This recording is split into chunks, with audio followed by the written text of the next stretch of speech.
Hello and welcome. This is Little Wave with Your Stars Within. We have a very exciting conversation to have today. We're going to talk about the big eclipse, the eclipses, but particularly the total solar eclipse coming up on April the 8th. We're going to touch on the lunar eclipse before that, as well as the Mercury retrograde that will be in this cycle. So, where to even begin? Okay, let's just start with the Mercury retrograde, just to put some context to the time period. So Mercury is going to retrograde from 27 degrees Aries back to 15 degrees Aries, and then obviously make the way back. So the retrograde itself, when it is moving backwards, will be from April 3rd through the 26th. But there's a shadow period on both sides. Remember, it has to get to 27 and then retro back to 15. So the first time through, as it goes from 15 to 27, touching those degrees that it's going to retro would be the first time you're going to experience what this retrograde is going to be about. So pay attention from March the 19th through the retrograde on April the 3rd. And then it retrogrades from 27 all the way back to 15. And we say, oh, retrograde's over. And we start to go forward again. But going forward from the 15 through the 27 will then be the third hit. So we have the first time through in the shadow period of March 19 to April 3rd. We have the retrograde period from April 3rd through 26th. And then it goes direct. And it will be in the shadow, completing the last time through those degrees until May the 14th of 2024. So pay attention to what's going on. You can take a look at where the 15 to 27 degree of Aries is in your chart. The house that is in will be very impacted if you have any planets or points around there. And also make sure you look at those planets and points of the other cardinal signs. So particularly look at Libra, see what planets and points. There's a whole generation of Pluto in Libra, which will be being affected by this retrograde. So take a look at what's in Libra around the 15 to 27 degrees, because the retrograde is going to be in opposition. And then look at your two squares in Cancer and Capricorn and take a look at where, if there's planets and points in the 15 to 27 degree of Cancer and Capricorn. So that's how you can take a look at the tension aspects, the more challenging ways that this Mercury retrograde will affect us. Now, I don't think we can really talk about this retrograde. I mean, of course, all the things with Mercury retrograde, right? We say this multiple times a year. Review, reconsider, reevaluate, reassess. It's all the re's. And so we take a look back, right? In the last video, I talked about how everything's moving forward and every single planet has been moving forward. There's been nothing in retrograde. And so we've been sort of hurling ourselves towards this eclipse. And right as we get to it, Mercury is going to be the first one to go retrograde. So the retrograde is when we retread a path that we've taken, when we go back towards and review that which we've created. If we just look at the Mercury retrograde cycle, we're in some form of retrograde, including the shadow periods, approximately 50% of the year. When we consider all of the other retrogrades, we're usually in some review period in some area, going back through lessons that we've already been starting or we didn't understand. We just had some big experiences and now we're starting to reflect and understand what they're about. But in this particular time, in the beginning of 2024, every single planet has been forward. And so we have been in a monumental moment, right? Really building momentum in a very unusual way that nothing has been in retrograde. And so this is our first, the brakes come in and we start to say, okay, let's make sure that we comprehend and that we review all these steps that we've taken, all this new creation, new ideas, new seeds that we've planted. Let's take this Mercury retrograde period and review it. Now, this Mercury retrograde period can't really be talked about outside of the eclipse cycle, because the major eclipse, the total solar, which will be the U.S. eclipse, right? We'll be able to see this in the U.S., is at 19 Aries. So mark that spot, 19 Aries. So just like the retros between 15 and 27, right? That goes right through those degrees of the eclipse. We want to be looking at 19 Aries, of course, 19 Libra, the opposition, 19 Cancer and Capricorn, the squares. So I'm just going to touch on the lunar eclipse first, just because time-wise that happens first. So that's going to be in my time zone in the early hours, just after midnight on the 25th. For some of you, might be on the 24th of March. And this is a full moon lunar eclipse. It's going to be at 5 degrees Libra. So the moon is at 5 degrees Libra and the sun is at 5 degrees Aries. Okay, because this is a full moon lunar eclipse.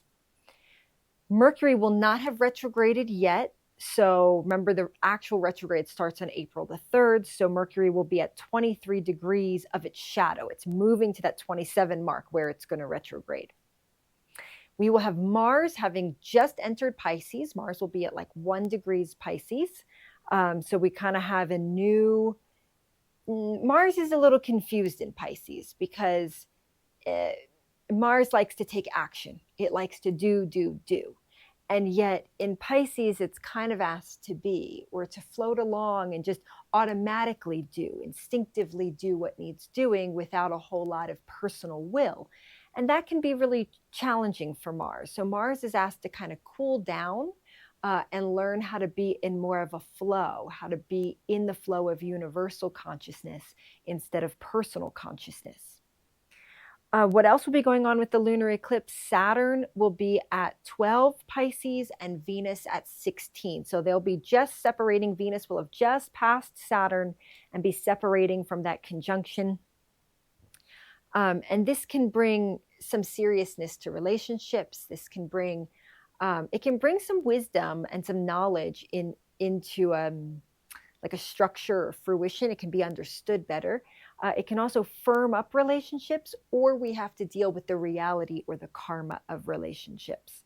So there can be sort of a serious or heavy energy, but there's a deeper meaning within this, because this is all in Pisces, the Mars, the Saturn, and the Venus. So there's a larger reason for what we're dealing with, though it will probably not be able to be seen and understood just yet. So just looking at planets and points around that 5 degree Libra, Aries, Cancer, and Capricorn. And so the moon at 5 degrees Libra is going to be with the south node, because the eclipses only happen at the nodes. And the sun at 5 degrees Aries is going to be with the north node. And so the nodal axis is always pointing towards the karma, the destiny, the past life, the current life, what needs to be worked out. And I'm going to talk more about that here as we move into the solar eclipse. So to me, unless this lunar eclipse is really directly hitting a point or a planet for you, if it is, then it's going to be pretty significant. I'm seeing it as kind of this building. Everything to me has been building in this new year until the solar eclipse, because it's the total solar eclipse. We had one that was visible in the US in 2017, and we won't have another one visible in the US until 2044. So it's a really significant moment, especially for those of us here that are going to be receiving the effects of this stronger. So moving to April 8th, where we have the 19 degree total solar eclipse, 19 degree Aries. Okay. Mercury will be fully in its retro, will have hit the 27 and be moving backwards. And so it's at 24. So the eclipse is happening at 19. So it hasn't retroed as far back as 19, but it will pretty soon. But it's in that direction. Venus has separated from Saturn and has moved along. However, Mars, that was just coming into Pisces at the lunar eclipse, that might not have understood what it's about, is coming into conjunction with Saturn at this solar eclipse. So now Mars is at 13 Pisces and Saturn is at 14 Pisces. So they're in a pretty tight conjunction. And this is suggesting the karma of our actions and doing what needs to be done. The character of the person can also be seen in the Mars. And so this can be the karmic outcome of the character. We're going to talk more about this. Some things that are important to note as we come to understand this solar eclipse. It's with the North Node. The North Node will be at 15 Aries, but it's also with Chiron. Chiron will be at exactly 19 Aries, meaning that Chiron is exactly with this eclipse. Now, this is extremely significant. I want us to understand that Chiron has been dancing. I think he started at 11 degrees at the beginning of 2023, but he's been dancing between the 15 to 19 degrees of Aries. So, just kind of dancing over those degrees. So anything 11, 15 to 19 in that chunk, you have been experiencing, but particularly the 15 to 19 degrees has been very prominent in the last year. And we can look at that in Aries, Libra, Cancer, Capricorn. So if it's in Libra, it's been in opposition. If it's in Cancer and Capricorn, it's been squaring. So Chiron's been dancing on this spot. So the spot of this eclipse is not new for you. I think that that's really important to understand, is that the theme is not new. This eclipse is not coming out of nowhere and going like, bam, okay? It's still going to be like it's still going to be a big thing. But this theme has been dancing in your life for a year. It's been working you like clay. It's been working to heal you. Now, Chiron, of course, is the wounded healer. It's where we feel these wounds. And remember, the wound is what can bring us to the divine. The wound is where we have to go deep into ourselves and say, what could possibly heal or fix this? And so, this dance of Chiron has been on this spot. So where have you been feeling that woundedness? Where have you been feeling that pressure, that pain, that transformation, that healing? Where has that been erupting for you? And you can look at where this spot is in your chart to see, the house, to see what connections it has. So this is very important because it's extremely exacting. So is this eclipse an opportunity to heal a wound or to just blow it wide open, right? That's what we're asking. And eclipses are always with the nodes. And, we really don't want to witness the eclipse. We really don't want to be outside and absorbing this energy. I know a lot of people are going to be traveling for it, and I'm not obviously here to tell anybody what to do. But from an astrological perspective, that energy is way too much to absorb and can set off quite a bit of chaos in one's life. We have to understand that the North and South Node, they're dark spots. They're not actual planets. They're dark points. And so when the eclipse happens, it's like trying to swallow the sun, trying to create a shadow over the earthly experience. So it's a dark moment where the chaos is, having its moment. Having its moment of darkness. And this is happening in the sign of Aries, which is god of war. The North and South Node are karmic points. They're points from the past life, and the South Node karmas that are not resolved, that are coming with us, that are usually unseen. They exist in the unseen aspect of life, what we don't see about why things have happened in our life. We don't always understand what at a soul level is happening. People can seem very happy or light or whatever, but at the unseen level, they can be in quite a bit of pain. So that where that spirit is existing. And the eclipse is a great opportunity for movement, but it can be movement upward or downward, and the eclipse is there's a darkness, things that can only happen in the darkness. And so there's a lot karmically going on here, as we also have that Mars and Saturn conjunction that I mentioned, which is also sort of karmic actions, results of one's karma. So there's a lot around karma with this eclipse. And when we look at this from a larger view, not just individually in our charts, but we look at this in the fact that it's going to be visible in the United States, is the karma politically? This is god of war. What are the wars? What are the ways in which this country has overtaken and been violent and forced its way, both within politically and outside of this country, in our relationship with others? And so this god of war wound needs to be faced. The karma needs to be faced. Now, we have to understand the sun is actually at a very powerful point in its cycles. It's putting out a lot of energy. So this is a very, very strong eclipse. And what else I find interesting is that during the eclipse, Jupiter and Venus will both be visible. They'll be on either side, like the eclipse is happening right in the middle, and we've got Venus and Jupiter kind of holding, and they're benefactors, you know, they're both the wisdom. They have different kinds of wisdom, but they're both holders of wisdom and they're blessings. And so we're being sort of sandwiched by these blessings. What are these blessings? Is this the blessing of learning our lesson? Is this the blessing of deeper understanding? And how deeply do we need to learn? Because karma is not a punishment. It's a fruition of errors made because we didn't understand. So the sandwiching of wisdom is like, if we can learn what needs to be learned, both ourselves individually and at a larger scale, we can navigate this eclipse to a much higher possibility, a much higher vibration.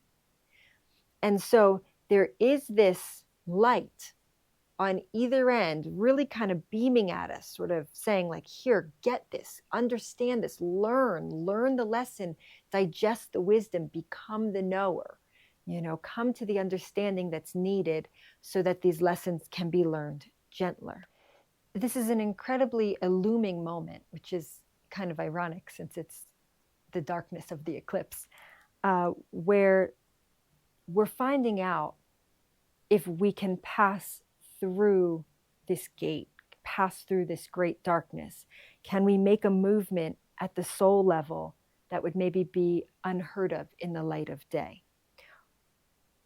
That will depend on the wisdom. That will depend on the blessings that we receive from the wisdom that we've earned.